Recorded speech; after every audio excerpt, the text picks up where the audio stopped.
What I want to suggest to you today from the life of Elijah is that the amount of the supernatural you get to see will be directly related to the level of your spiritual commitment. That if you are a part-time Christian, don't expect full-time miracles. We have discovered already that Israel is dealing with a problem that brought the prophet Elijah on the scene in the first place. And that is their attraction to idols.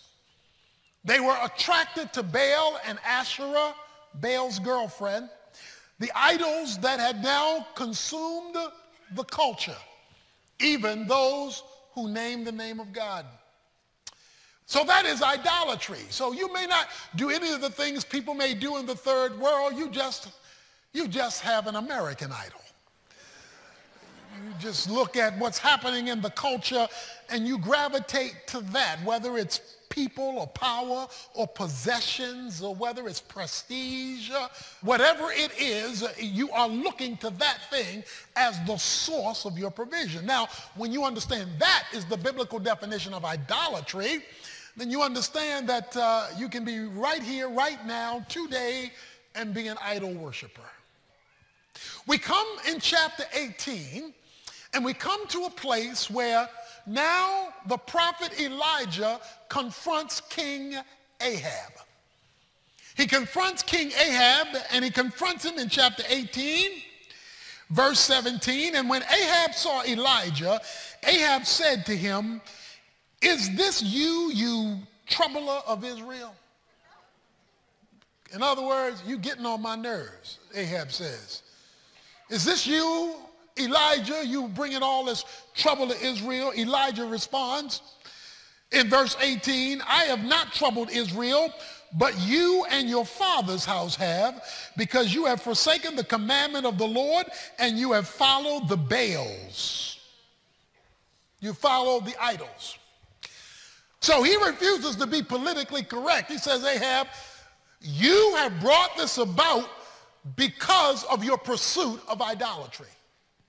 You've caused the heavens to shut up. It's no longer raining. The culture's in trouble because you have pursued another god." One of the reasons you're seeing all of this chaos around us, even in our culture and in our country, is because we have forsaken the Lord our God. America right now is undergoing what you might call the passive wrath of God. Romans chapter 1 talks about the passive wrath of God. It says, because they have no longer retained the knowledge of God, God turned them over. That is, he released them to the consequences of your choices. So therefore, what you and I are experiencing today, not only on a national level, but even on a personal level, is God giving you what you want, a life without him. But you have to understand, when God gives you what you want, a life without him, there are deleterious consequences that come with that. And what you and I are experiencing today is God saying, "You don't want me? Let me get out of the way and let me show you life without me." And so you have the consequence of the removal of God.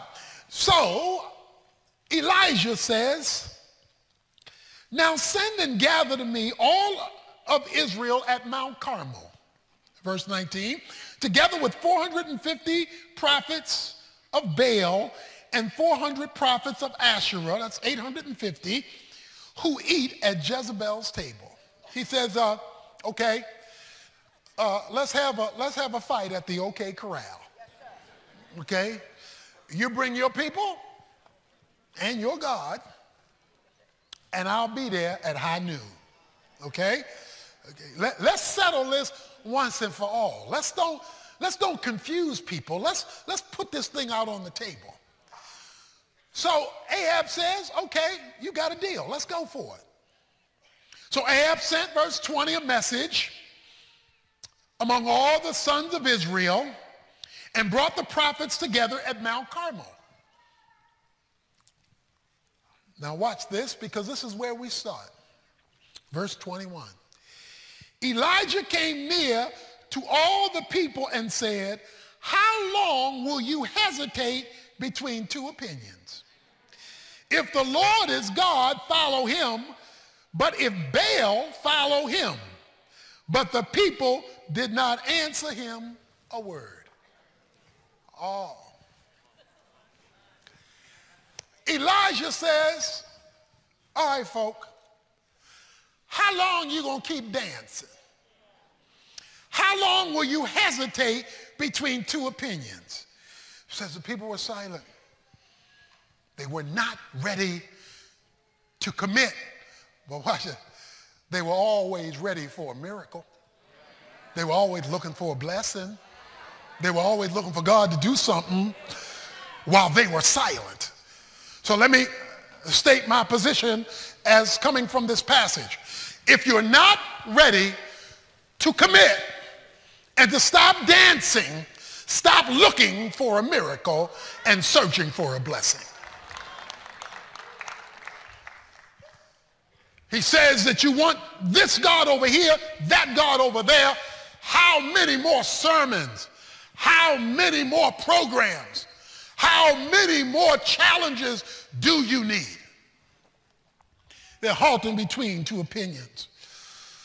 God wants to know that you've taken your stand and that you've made your decision. When Jesus spoke about the church of Laodicea in the book of Revelation, he said, I would that you were hot or that you were cold, but you're lukewarm. If you are lukewarm, I will spew you out of my mouth. Or to put it another way, you Christians, because he's talking to Christians, y'all make me want to vomit. So my question to you is, this week, when you live your life outside of church, do you make Jesus want to throw up? Because he sees you're not hot, you're not cold, you're lukewarm. While you pray for a miracle and ask for a blessing, while you dance between different gods. Says, how much longer are we going to play religion and not be fully committed? They said nothing because they weren't ready to make a full commitment. And yet he's calling on them just to do that. Jesus says to reject lukewarmness, to reject double-mindedness. Let not the double-minded man think he shall receive anything from the Lord. James 1:5. So now, Elijah says, I alone, verse 22, am left the prophet of the Lord, but Baal's prophets are 450 men. Elijah says, I'm outnumbered, 450 to 1. I'm out here by myself because the rest of y'all folk not supporting me. Y'all just saying amen. You ain't behind me. Y'all just, he said, so I'm out here stuck by myself and I got 450 of their prophets. But since this is not a popularity contest, since this is not to see how the numbers fare in my favor, I'm ready to take my stand. God is looking for some folk who, even though outnumbered, are willing to take their stand. Who, even though the other side has more than you, even though it looks like you're outnumbered among your friends, among your coworkers, or what have you, you are willing to be known as a follower of Jesus Christ. You are no longer going to be a secret agent Christian, a spiritual CIA representative, a covert operative. You're going to come out of the closet and make it clear where you stand. He said, this is how the numbers shape up. But in spite of that, we're going to put the true God to the test. He says, why don't you bring, verse 23, 2 oxen, and let the 450 choose 1 oxen, and I'll take whichever one they don't choose, put it on the wood, put it on the altar, but don't put a fire under it. And then you 450, you call on the name of your God and tell your God, light the fire. Okay? Tell your God, be the Ohio players, fire. Tell your God to light it up. And then I'm going to call on my God. And let's see whose God is the God of fire. So they agree. He is so confident in his commitment to God that he will challenge the majority. And so here's what they do. The 450 agree. And so they chose the ox, in verse 26, they took the ox and prepared it in the name of Baal. And from morning to evening, they were saying, "Oh, Baal, answer us." But there was no voice. No one answered. And they leaped about the altar which they made. So they're in there with their God. "Oh, Baal, let's have some fire. Light the altar. Oh, Baal, oh, great Baal." They jumping around the altar. They're getting their praise on around the idol. And nothing happened. And there was no voice. Now, this is where we get to a little humorous part in the Bible. It gets a little humorous here in verse 27. Because it says, at about noon, that Elijah mocked them. Okay, now it's 450 of them. And it's one of you. This ain't the time to be making fun of folk. But Elijah just standing there, and he mocks them. And look at how he mocks them. He says, why don't you call out louder? Call out verse 27 with a loud voice. Y'all ain't screaming loud enough. He can't hear you. He says, but he is a God. Maybe he's occupied. Okay? He's got another meeting going on and he can't get to y'all right now. So maybe that's why nothing happening. Or maybe he's gone aside. Now, gone aside means maybe in the bathroom. Gone aside means he's in the John. Or maybe he hadn't gone aside. Maybe he's on a journey. He's on a trip. You know, he's taking a vacation. Or perhaps he's snoring. He says maybe he's asleep and you need to wake him up. So why don't you sing a little louder, praise a little louder, pray a little louder, and wake up your God. Well, all he did was tick them off, because in verse 28 it says, they cried out with a loud voice, and they cut themselves according to the custom with swords and lances until the blood gushed out of them. In other words, they done gone crazy. They have lost their minds trying to make their God do something. 450 of them. While the audience of the Israelites stayed silent. They had nothing to say, nothing to contribute. It was one man taking a stand. When midday was past, verse 29, they raved until the evening sacrifice. There was no voice, no one answered, no one paid attention. Then Elijah said to all the people, come close. Come close. So all the people came near to him, and he repaired the altar of the Lord, which had been torn down. Okay, let me stop there. Let me stop there. It says he repaired the altar which had been torn down. That means they had religion without commitment, because the altar hadn't been used. Now, what would they do on the altar? Sacrifices. Why would they make sacrifices? To deal with sin. So what they were doing was having religion without dealing with sin. And so Elijah took 12 stones, according to the number of the tribes of the sons of Jacob, to whom the word of the Lord had come, saying, Israel shall be your name. Let me say a word about these 12 stones. He put 12 stones around the altar according to the 12 tribes of Israel. Now the question is why?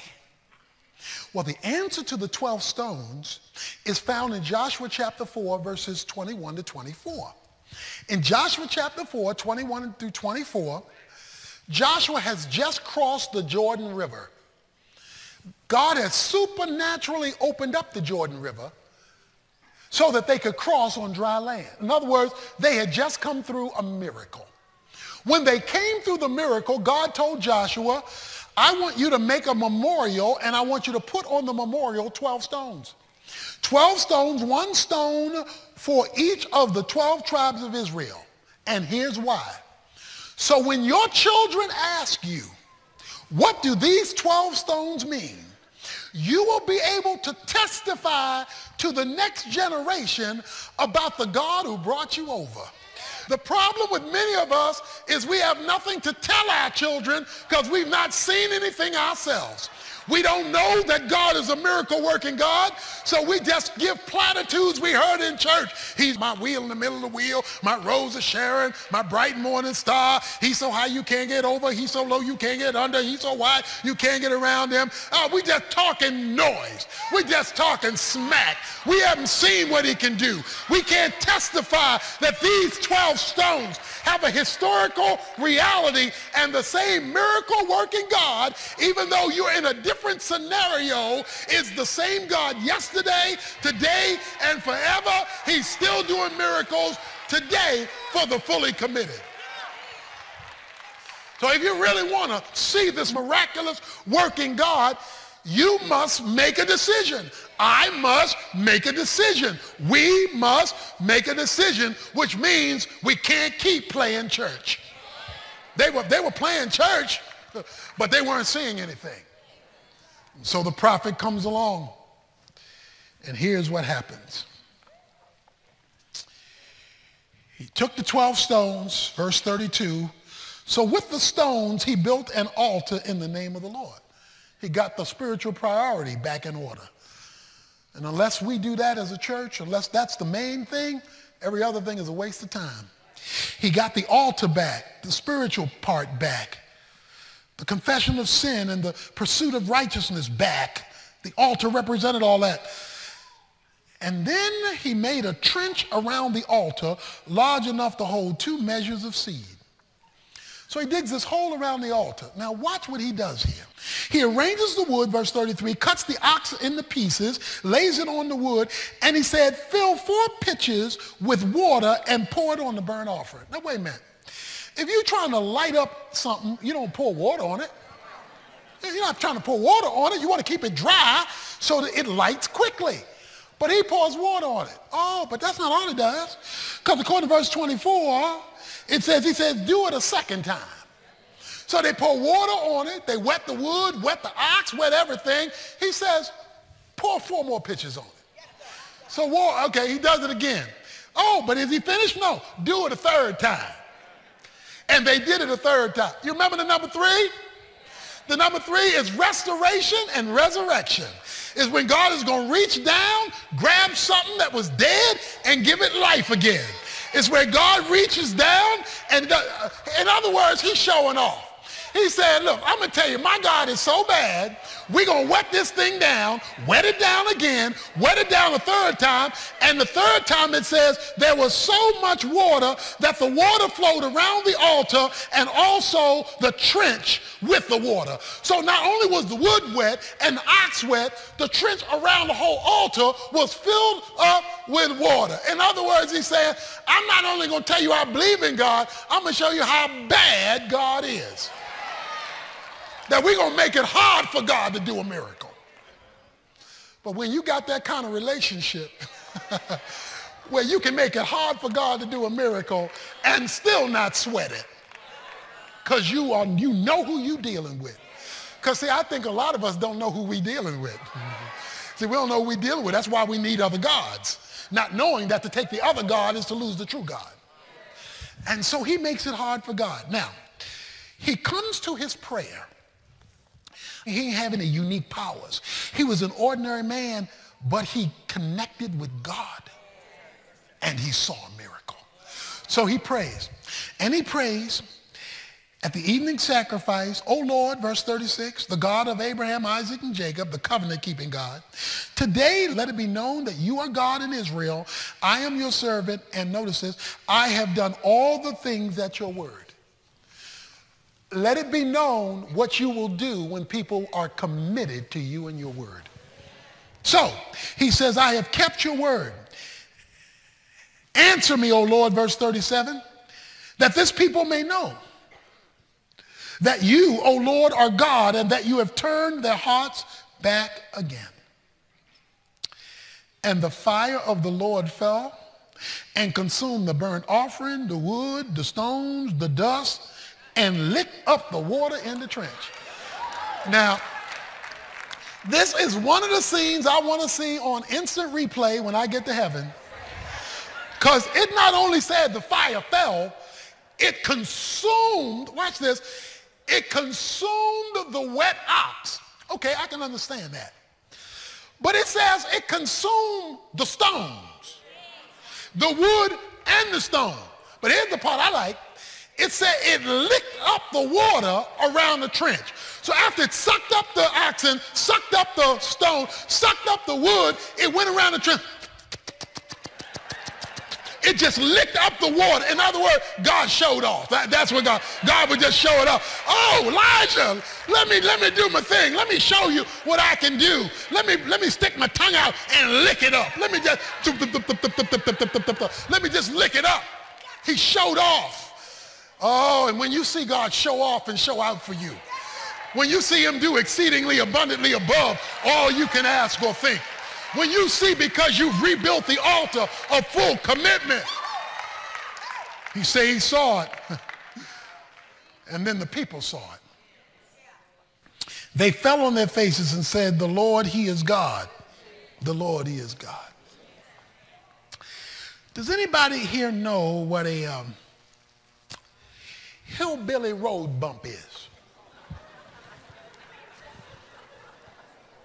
Let me tell you about a hillbilly road bump.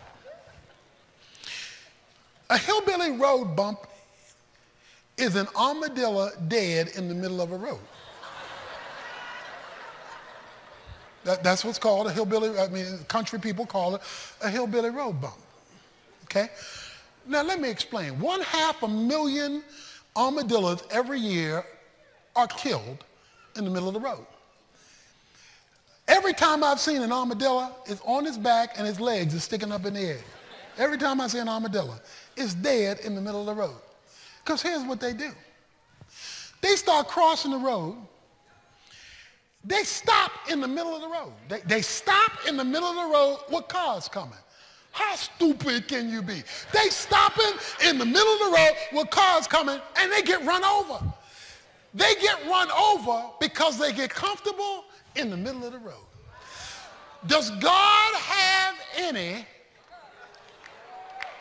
hillbilly road bump Christians in this place? Does God have any hillbilly road bump Christians? You come to church and you stay in the middle. You like Malcolm in the middle. You stay in the middle. You want to be able to step over here to the God of the Bible, but you want to stay over here to the world. You stay in the middle only to be run over by his glory when he moves down the center.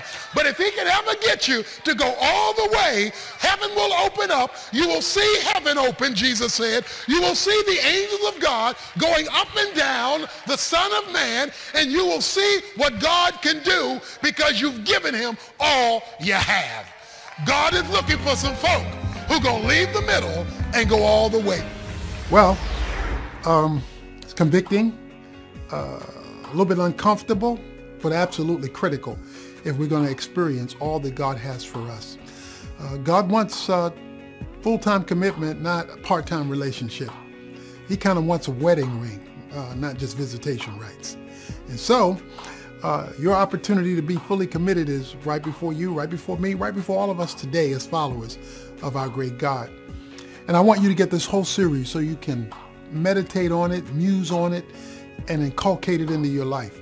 And so we're making it available, the whole series, along with a study guide and a DVD for your study guide, for a gift of any amount that you can give to help our ministry continue to move forward.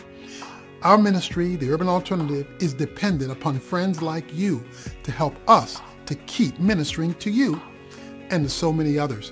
Because it does cost for us to do what we do, but we love doing it and we're here to serve. Help us to serve even more people through your generosity.